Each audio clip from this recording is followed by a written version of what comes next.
नमस्कार, मी चारुलता. माझ्या चॅनलवर तुमचं स्वागत आहे. आपण ती कोण होती? ही कथा ऐकतोय.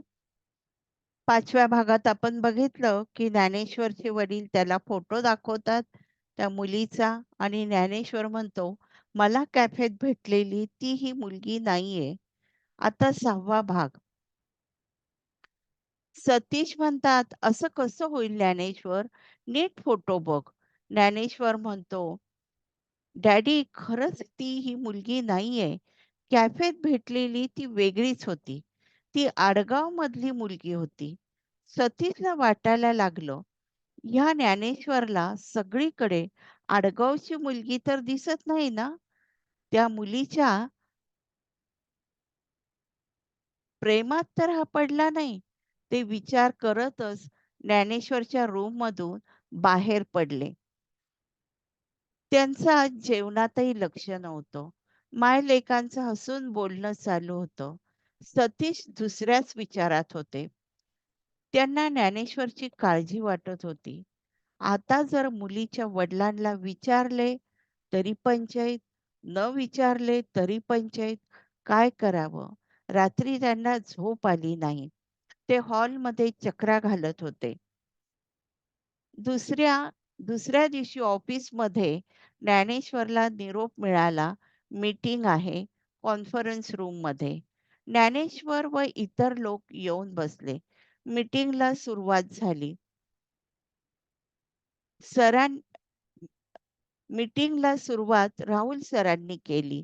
तेवढ्यात खाडकन दार उघडून एक मुलगी आत आली. ती थेट राहुल सरांच्या काका व बाबांच्या खुर्चीजवळ जाऊन उभी राहिली. तिच्या पाठोपाठ रिसेप्शनिस्ट म्हणजेच नेत्रा धावत आली व म्हणाली, "मॅम, मीटिंग आहे, जाऊ नका." पण तोपर्यंत ती मुलगी राहुलच्या काकांपर्यंत पोहोचली. राहुलच्या काकांनी नेत्राला खुणेने जायला सांगितले आणि माधूला सांगितले, खुर्ची दे. ती मुलगी हळू आवाजात काकांना म्हणाली, "हा अँग्री यंग मॅन इथं काय करतोय?" काका म्हणाले, "अगं, त्याचंच तर ऑफिस आहे ना. तो इथेच असणार. तू काही उद्योग करून ठेवलास का?" ती तोंडाने व मानेने करत म्हणाली, "फार काही नाही, लिटिल लिटिल." राहुलचे बाबा म्हणाले, "तुझे लिटिल लिटिल म्हणजे मला माहीत आहे." ज्ञानेश्वर तर तिला पाहून दचकलाच. "ही तर कॅफेतली मुलगी. ही इथं काय करते? आपल्या विरुद्ध काही कंप्लेंट तर करायला आली नाही." ती म्हणाली होती, "मी काही करू शकते. फ्रीस्टाईल पण येते तिला." बापरे! ही काय माझ्या नोकरीवर गदा आणते का काय? "ए बाई, जा इथून." मनातल्या मनात ज्ञानेश्वर बोलत होता. तेवढ्यात राहुल सर कडक शब्दात म्हणाले, "इथे मीटिंग चालू आहे. तू कशी आली?" राहुलच्या काकांकडे बघत ती म्हणाली, "एक प्रॉब्लेम झाला. पण तसा खूप मोठा नाही, छोटा." तेवढ्यात राहुल सरांना फोन आला म्हणून ते बाहेर गेले. त्यांच्या पाठोपाठ ज्ञानेश्वर पण गेला. "राहुल सर, जरा ऐका." ज्ञानेश्वर म्हणाला. राहुल सर थांबले आणि विचारलं, "काय?" ज्ञानेश्वर म्हणाला, "सर, त्या मुलीच्या बोलण्याकडे तुम्ही लक्ष देऊ नका." राहुल सरांनी कपाळाला आठ्या घातल्या आणि विचारलं, "का लक्ष देऊ नको? तिला मदत करणं माझं कर्तव्य आहे. कारण ती माझ्या ती माझी बायको आहे." ज्ञानेश्वर म्हणाला, "काय? पण हे कसं शक्य आहे?" राहुल सर म्हणाले, "का नाही शक्य?" ज्ञानेश्वर म्हणाला, "मला तसं नव्हतं म्हणायचंय." राहुल सर म्हणाले, "मग काय म्हणायचं होतं? बोल ज्ञानेश्वर." ज्ञानेश्वरला समजेना मी यांना सांगू की नको. पण त्याने मनाचा हिय्या केला व म्हणाला, "सर, मला लग्नासाठी मुलगी सांगून आली. तिला मी लंच टाईममध्ये एका कॅफेत भेटायला गेलो होतो. ती मुलगी हीच आहे. राहुल सर म्हणाले, "अरे काय बोलतो ज्ञानेश्वर? हे कसं शक्य आहे? ती माझी बायको आहे. तुझा काहीतरी गैरसमज झाला असेल."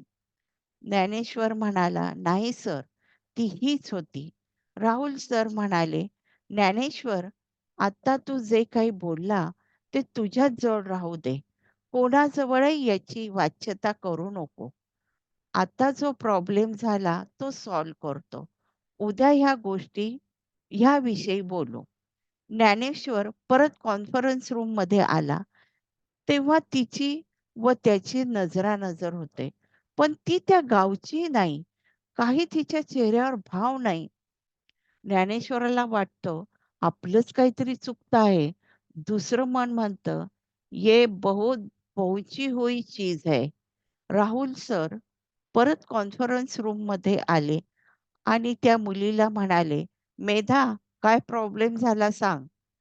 ती काकांना म्हणाली, "एक माणूस M80 वरून आला आणि चक्क त्याने मला उडवलं. मग मी पण त्याला फक्त टच केलं, तर तो पडला. आता तो पडला, त्यात माझा काय दोष?" "हो ना काका." काका म्हणाले, "हो ना, तुझा काहीच दोष नाहीये."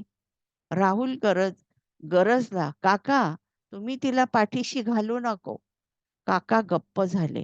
मेधा हळू आवाजात म्हणाली, "काका, तो यंग मॅन तुमचा काका आहे का? तुम्ही त्याचे काका. आवाज चढवा त्या अँग्री मॅनवर.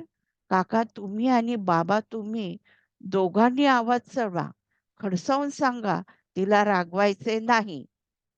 बाबा हळू आवाजात म्हणाले, "मी तुझ्या भानगडीत पडणारच नाही. नेहमी बाहेरून काहीतरी उद्योग करून येते आणि बोलणे खातो आम्ही." राहुल कडाडला. "हळू धक्का दिलाय. माणूस पडत नाही." मेधा म्हणाली, "तो खूपच हडकुळा आहे. मी फक्त त्याला टच केलं. मग तो कसा पडला मला माहीत नाही. पण मी त्याला माणुसकी दाखवली." त्याला म्हणाले, "समोर दवाखाना आहे. तेथे जाऊया." पण काका त्या डॉक्टरांनी माझ्या मलमपट्टीचे फक्त ₹10 घेतले आणि त्या माणसाला डॉक्टर म्हणाले हॉस्पिटलमध्ये ॲडमिट करावं लागेल. काका त्या माणसाचा खर्च डॉक्टरांनी 75,000 वर सांगितला. मग मी त्या माणसाला म्हणाले, "माझा खर्च फक्त तुला ₹10च आला. मग मी का तुझे 75,000 भरू?" मी सरळ त्याला रिक्षात घातलं. ते थेट सरकारी हॉस्पिटलला पोहोचवलं. पण तिथे पोलिस इन्क्वायरी शिवाय त्याला कोणी डॉक्टर हात लावेना. राहुल म्हणाला, "म्हणून तू इथे आली? तू त्या माणसाला हॉकी स्टिकनी मारलं. त्याचा एक हात, एक पाय फ्रॅक्चर झाला. त्या माणसाच्या डोक्याला मोठी जखम झाली. त्याला टाके घालावे लाग लाग लागतील."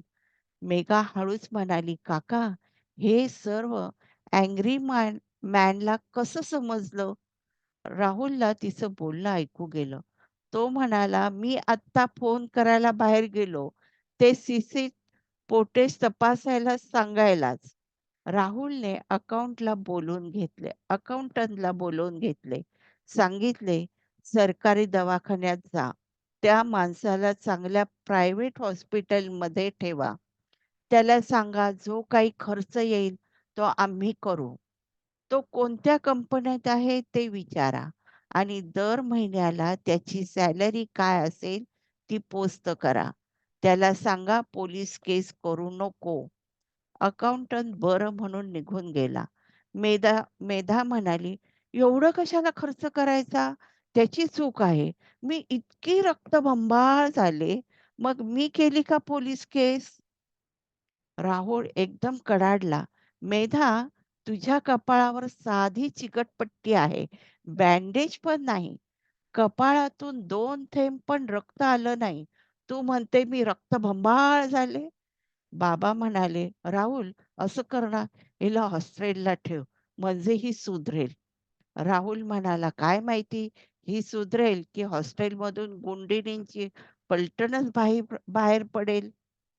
त्या दिवशी मीटिंग झालीच नाही. राहुल सर मेधा मॅडमला घेऊन ऑफिसमधून बाहेर पडले. रात्री ज्ञानेश्वर झाल्या प्रकाराचा विचार करत पडला होता. तेव्हा त्याचा फोन वाजला. त्याने बघितलं तर राहुल सरांचा फोन. एवढ्या रात्री एवढ्या रात्री? ज्ञानेश्वर मनाशी विचार करू लागला. ज्ञानेश्वरने हॅलो केलं. पलीकडून आवाज आला, "सॉरी ज्ञानेश्वर, झोपला होता का?" "नाही सर, बोला ना," ज्ञानेश्वर म्हणाला. राहुल सर म्हणाले, "मला वाटलंच तुझी झोप उडाली असेल, पण मी जे सांगतो त्याने तुला शांत झोप लागेल." "काय झालं सर?" ज्ञानेश्वरने विचारले. "अरे, मी मेधाला विचारले, तू ज्ञानेश्वरला भेटायला कॅफेत गेली होती का?" तिने पुष्कळ टाळाटाळ करायचा प्रयत्न केला, पण थोडा धाक दाखवून, थोडी लाडीगोडी लावून मी तिच्याकडून काढून घेतलं. तिने सांगितलं, तिची मैत्रीण ललिता, तिचं दुसऱ्याच मुलावर प्रेम आहे, म्हणून मेधा तुला घाबरवण्यासाठी ललिता बनून आली. पण तुम्ही कॅफेत असताना तिला मेसेज आला, त्या दोघांनी लग्न केलं. ज्ञानेश्वर म्हणाला, "सर, आता तर माझी झोपच उडाली आणि तुमचीही उडेल." राहुल सरांनी विचारलं, "म्हणजे?" "अहो सर, जर तिने लग्न केलं असतं, तर तिच्या बाबांनी माझ्या आई-बाबांना तिला बघायला बोलवलं असतं का?" "म्हणजे तुझे आई-बाबा काल बघायला गेले होते आणि तिने दाखवून घेतले?" "हो सर," ज्ञानेश्वर म्हणाला. राहुल सर म्हणाले, "आता माझी पण झोप उडाली." ज्ञानेश्वर म्हणाला, "सर, मी आडगावला होतो. मी सरपंचाच्याच वाड्यात राहत होतो. सकाळी मी ज्ञानेश्वरी वाचत असताना माझ्या रूमला लागून गच्ची होती. त्या गच्चीत ह्या मेधा वहिनी उभ्या असायच्या." राहुल सर म्हणाले, "ज्ञानेश्वर, ही कधीची गोष्ट आहे?" ज्ञानेश्वर म्हणाला, 4 वर्षापूर्वीची गोष्ट आहे. राहुल सर म्हणाले, "आमच्या लग्नाला 10 महिने झाले. पण मला वाटत नाही ती कधी आडगावला गेली. आता हे तिच्याकडून काढायचे म्हणजे फार डोकं खपवावं लागेल, फार रक्त आटवावं लागतं आणि खरं उत्तर मिळेल याची खात्री नसते." ज्ञानेश्वर म्हणाला, "सर, मी विचारलं कॅफेत." राहुल सर म्हणाले, "मग काय उत्तर दिलं?" ज्ञानेश्वर म्हणाला, "त्या म्हणाल्या, नकाशात सुद्धा कधी आडगावला गेले नाही." राहुल आणि ज्ञानेश्वर दोघेही हसायला लागले. राहुल म्हणाला, "साधं सोपं उत्तर तिच्याकडून कधीच मिळणार नाही." ज्ञानेश्वर म्हणाला, "राहुल सर, तुमचं लव्ह मॅरेज ना?" राहुल सर म्हणाले, "हो." "तुम्हाला कुठे भेटल्या वहिनी?" "मी इथेच माझा 5वा भाग थांबवतीये. ही माझी जर कथा तुम्हाला आवडली असेल, तर माझ्या चॅनलला लाईक करा, शेअर करा आणि सबस्क्राईब करा. नमस्कार."